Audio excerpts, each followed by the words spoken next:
Our YouTube was good. It's currently like 6:30 a.m. But woke up super early, couldn't sleep, and I felt called to just read this and get back into this. So we're gonna start with chapter 1 and chapter 2 of the Tao Te Ching, The Way to Goodness and Power by Lao Tzu. This particular one right here, I believe it was translated by, let's see, Amber Books. I'm not exactly sure of the translator like himself, but I want to go through chapters 1 and 2. So chapter 1, the mystery of the Tao, and then chapter 2, not doing. So while I'm going along and reading, you can kind of follow along if you would like. You're gonna find a link online, and the translation should be like pretty similar. So chapter 1, the mystery of the Tao. The Tao that we can comprehend is not the eternal and infinite Tao. The names that we give are not the eternal and infinite names. Void is how we name the origin of the cosmos. Amplitude is how we name the creation of the things that fill it. Thus, it is in void that we can contemplate the scope of the Tao. And in amplitude, it's subtleties. These two have different names, but a common source, and both are mysteries. They are mystery upon mystery, gateways to the infinite mutability of the Tao. So what does that mean? Why is this important? So I'm gonna go line by line and kind of go from there. So line 1, the Tao that we can comprehend is not the eternal and infinite Tao. So these are very advanced like spiritual concepts, and you got to be at a certain like point of consciousness to really like understand what's being said here. So it's saying, for example, when you sit back and you meditate and you're just in the darkness, right? You can't really comprehend and put a scale or a number to what's going on within that darkness, because from there you can kind of create anything. It's fully shapeable. So within that darkness, for example, you can meditate on how to make money. You can meditate on your experiences. You can meditate on sports. Anything that you can give a title or a name to, it all comes from the void. And if we can comprehend it, it's not the eternal and infinite, because we know the darkness is infinite. There's no limit to darkness. And there's no limit to what can be done here. Like anything you can think of.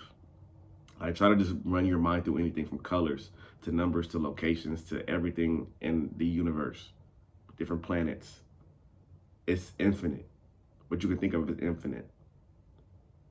So we can't really comprehend it. And if you can comprehend it, it's not the eternal and the infinite Tao, because it is infinite. Line 2, the names that we give are not the eternal and infinite names. So you can give names like the void, the darkness, God, the universe, but those aren't eternal and infinite names, because if you can name it, it's not really what we're talking about here. So line 3, void is how we name the origin of the cosmos. So the void is what you see when you sit back and you meditate and you focus on this point. You're now in the void, and you're able to create whatever you want from there. So void is how we name the origin of the cosmos. So everything started from the darkness. Like, for example, in the Bible, it says everything was dark, and then, there was light. God created light. So it all starts from the darkness. Amplitude is how we name the creation of the things that fill it. So in this particular translation, he uses void and amplitude, but I think you could also use being and non-being. So being is how we name the creation of the things that fill it. So the things that fill up this void, the things that fill up this universe, we use beingness to kind of create a scope for that, if that makes sense. Once again, these are very, very like advanced, like spiritual concepts. You got to be thinking on a different level to kind of comprehend what I'm saying. So this next line, line 5, thus it is in void that we can contemplate the scope of the Tao. So when I sit back and I meditate and I think about the scope of anything I can think of, that's when you can kind of contemplate the scope of the infinite. That's the best way I could put it. And an amplitude, or which is also beingness, it's subtleties. So within this creation, within the earth, there's a lot of different, just think of everything from creatures to animals to different humans to go to mythologies, like the Greek mythology, you got the gods, you got Thor, you got Hades, you got planets, you got Jupiter, you got Mars, you got Pluto. Those are the subtleties that it's talking about. And so the void and amplitude, or being and beingness and non-beingness, these two have different names, but a common source, as it says here. This is line 1, 2, 3, 4, 5, 6, 7, line 7.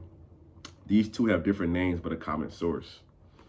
So beingness, which is what you say I'm doing now, which I am right now. Like I'm a beingness, moving around, working, doing different things.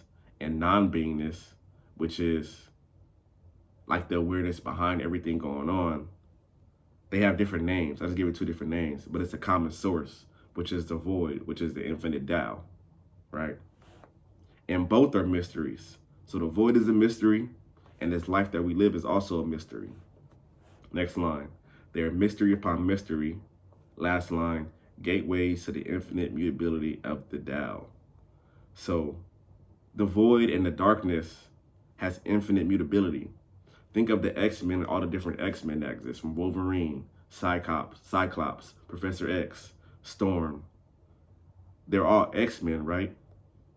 But it's infinite ways that that power can manifest itself. And the same way with you. Same way with me. It's the same power that manifested me, that manifested you.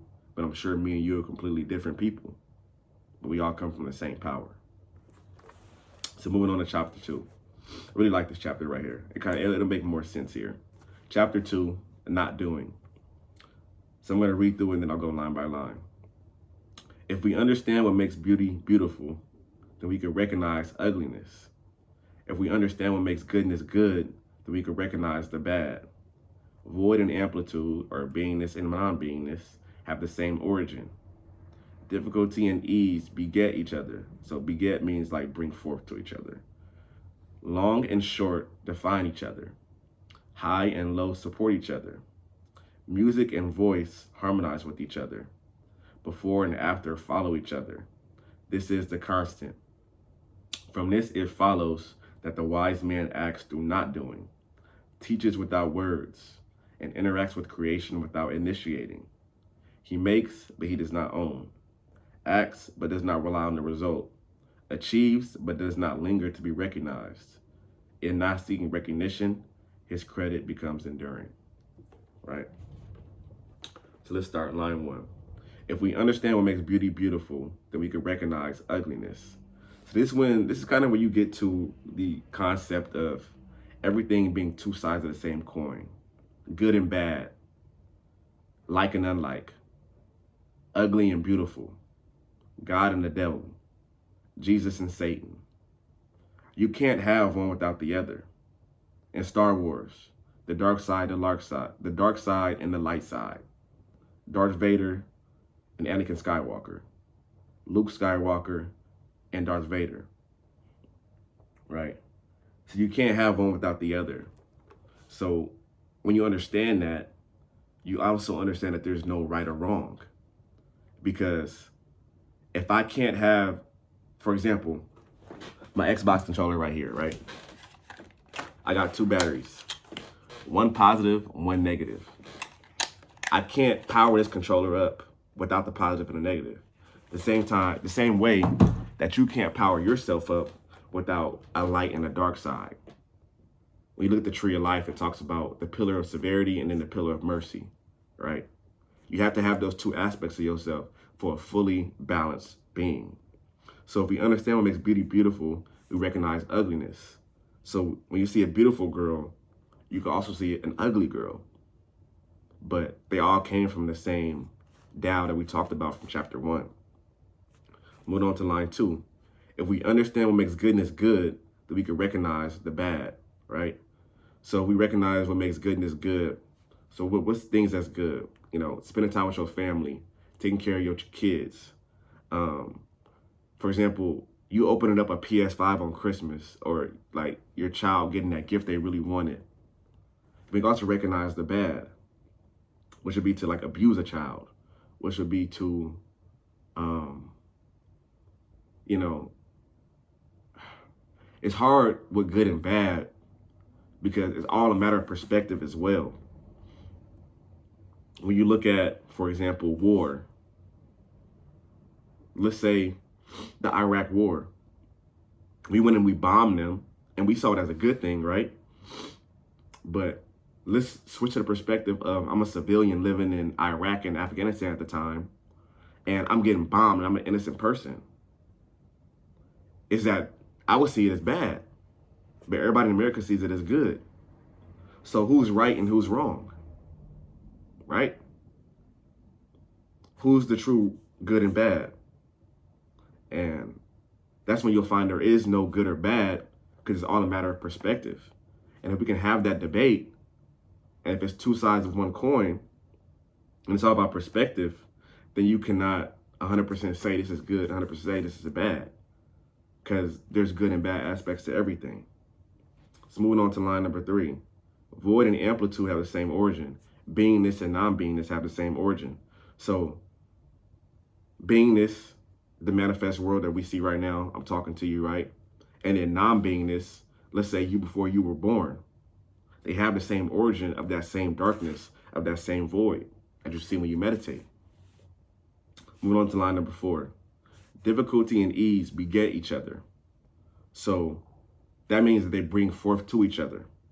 So when something difficult is happening in your life, you're going to work really, really hard to make it easier for you. And then when something's really, really easier for you, you might not put in as much work to get it done. So in the long run, it might become difficult for you. Two sides of one coin. Moving down to the next one. Long and short define each other, right? Not too much to really say there. High and low support each other. You can't have one without the other. Music and voice harmonize with each other. Before and after follow each other. This is the constant. So that's a really, really profound, like, couple of lines right there. That's the constant. Once again, it's everything is two sides of one coin. And it's constant. Good, bad, difficulty, ease, long, short, ugly, beautiful, high, low, music, voice, before, after, right? And so we move on to the next line. From this, it follows that the wise man acts through not doing. So when it's saying through not doing, it's not saying that you just sit down and you just be silent and you sit and you meditate all day. That's not saying what a wise man is. But it's saying that a wise man is acting from a state of consciousness where he understands he is not the body, he is not the mind, and that he's really the awareness behind what's going on. And that he's really the void in manifest form. Once again, these are very, very spiritual and advanced concepts. So if you need like breakdowns of things, like hit me up and we can talk. But from this, it follows the wise man acts through not doing. So once again, you're acting from a place where you understand you're not the doer. And you understand that, once again, you're not the body, you're not the mind. You're really everything that encompasses it. So if you see yourself as the doer, like, oh, I'm going to work, oh, I'm taking care of my kid, I'm doing this, I'm doing that.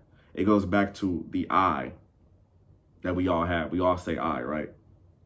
So when you're acting through not doing,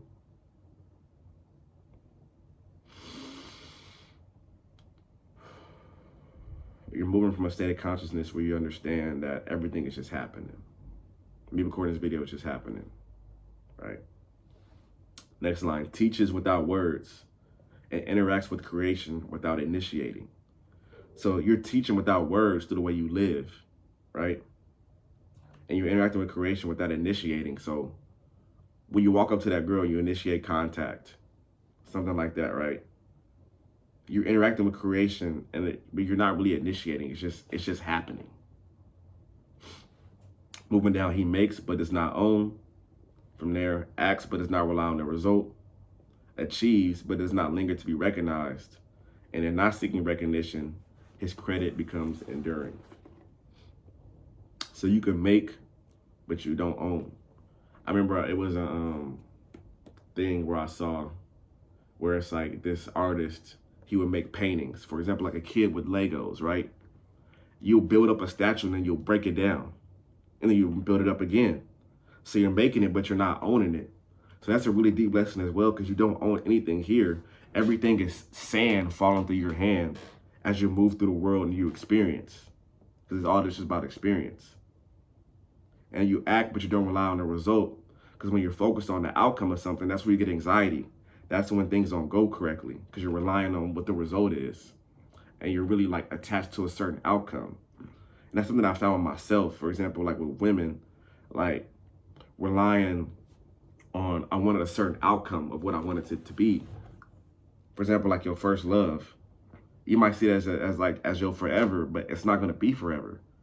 Nothing stays forever. And if you sit and you rely on a result and you're attached to a certain outcome of something, that's when you have pain. Last two lines. Achieves but does not linger to be recognized. So when you walk in the room and you're not the loudest, but your head is held high, and you hold yourself in a certain high esteem, and you know what you've done in your life, you don't have to really say anything. Your energy and your presence will speak for itself. So last thing, when you're not seeking recognition, his credit becomes enduring. So by you not seeking recognition and you not really wanting praise, that's what brings the praise to you, because it's really a magnetic world that we're living in. It's a push and pull dynamic reality. But that was chapter 1 and chapter 2 of the Tao Te Ching, the mystery of the Tao and not doing. I hope y'all enjoyed this. Chapter 1 and chapter 2. I'll bring y'all some more chapters soon. Breezy. We out.